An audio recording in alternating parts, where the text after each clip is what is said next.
What's going on, everybody? Welcome to Command and Console.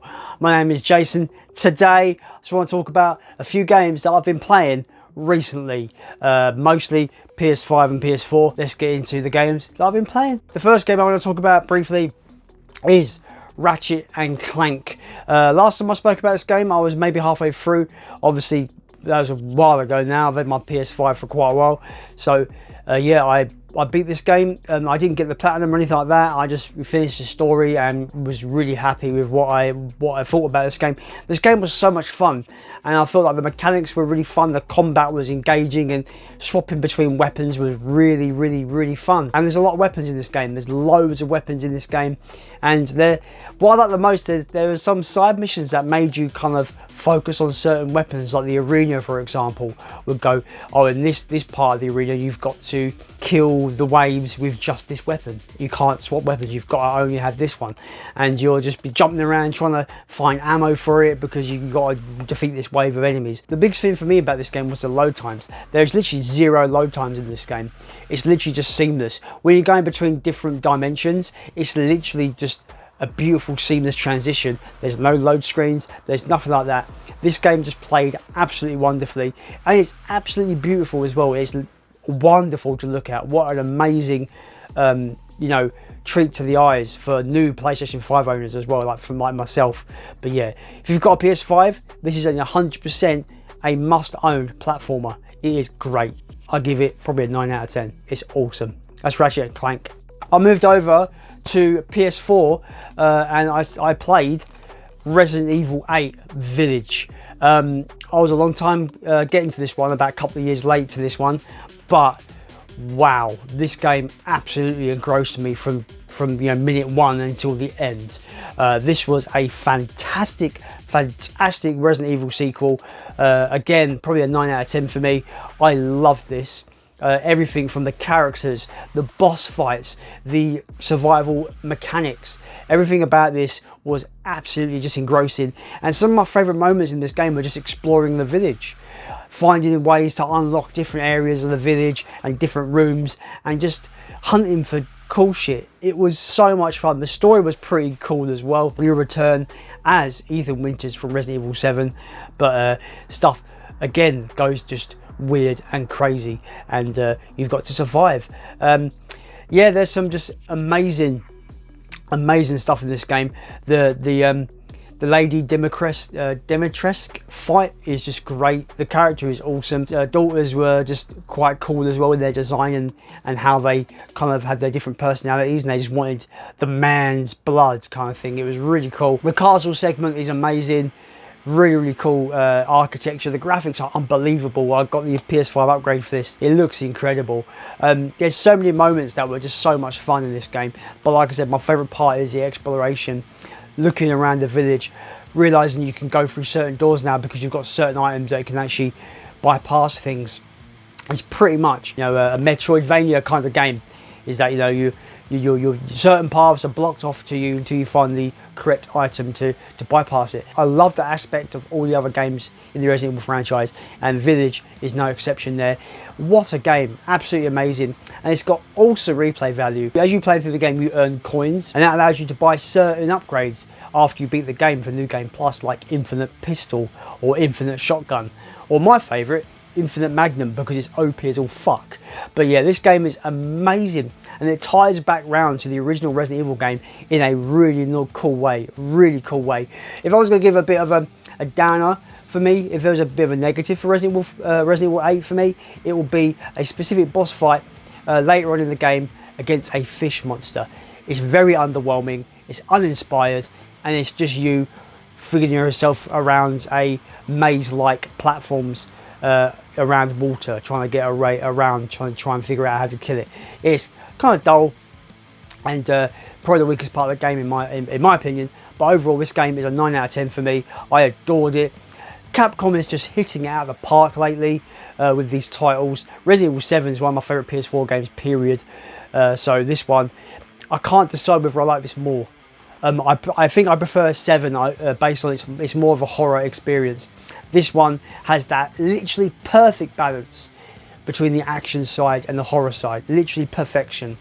Is it scary? I don't think so. There is one bit in this game that actually is terrifying.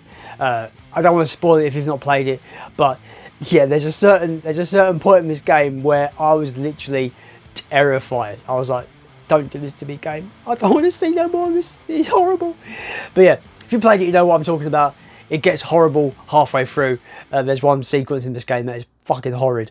But anyway, I've rambled on enough. I'm not a professional reviewer. I'm just rambling my thoughts on this. But Village is fucking fan-dabby-dozy-tastic. That's not even a word, but you know, that's how I feel about it. Awesome game. If you've not played it yet, go and play it. It's fantastic. Resident Evil 8 Village. And it brings us to the final game for this video that I've been playing. I've put about 42 hours into this game. I have been addicted to it. It is absolutely unbelievable. Yeah, if you've seen the thumbnail, you know what I'm about to talk about. Fucking hell. I've got to talk about God of War 2018. I am 5 years late to this game. It came out, it got loads of fanfare, 9s and 10s out of 10s.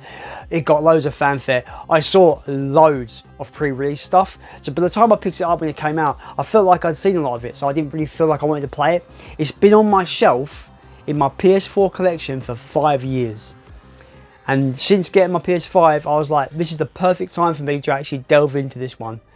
Because it's way overdue me playing this one. Somehow, some way, I didn't see any spoilers for this, so it's amazing. Without getting into any really spoilers or details, this is probably the greatest game PlayStation has ever released.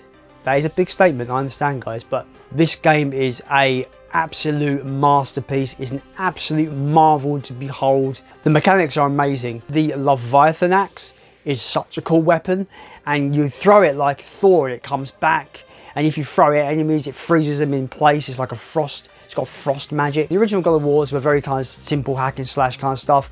This is almost similar in regards, but the game has more depth than people probably realised who haven't played this one. So basically, pretty much you've got more or less, you have the axe for the majority of the game, and it's probably going to be most people's main weapon. And one of the only weapons in the game. I'm just going to put it that way. It's one of the only weapons in the game, and it's just so much fun to use. Absolutely amazing to use. And when you start, leveling it up and giving, unlocking new abilities, new attacks and stuff like that, new cooldown attacks, it becomes absolutely devastating in a later game. It's so much fun, man. This game is an awe-inspiring adventure, and I want everyone to check it out if you've not. I'm probably the only one that has only just checked it out, but I'm sure everyone that has a PlayStation has probably played this by now. But I'm late to the game, I'm late to the party, and fucking hell, what a game. Like, absolutely in my top 5 easy of all time. I'm still determined to get the platinum.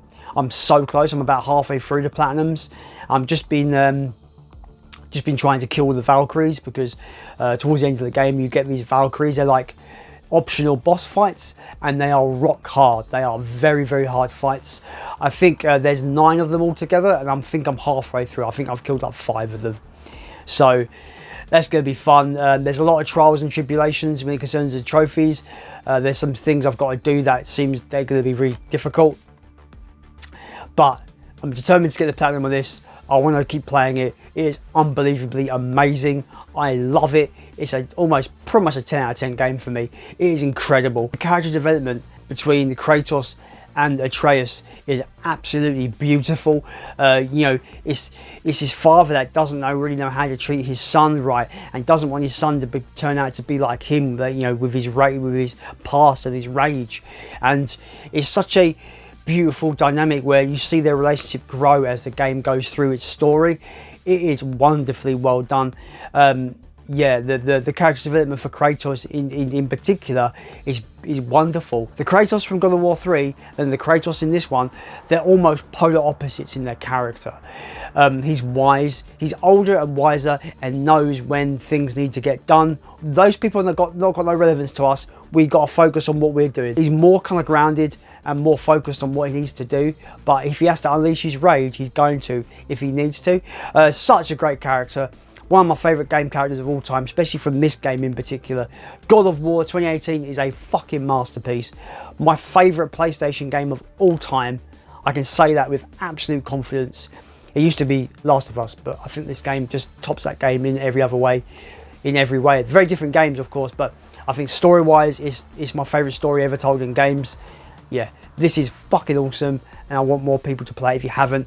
But like I said, funny enough, I'm probably the only one that has only got round to playing this now. I do have the sequel as well. I got it as a digital code with my PS5, so I'm having a bit of a break before I go on to the sequel. But if the sequel's even as half as good as this, we might have two of the best games PlayStation have ever made.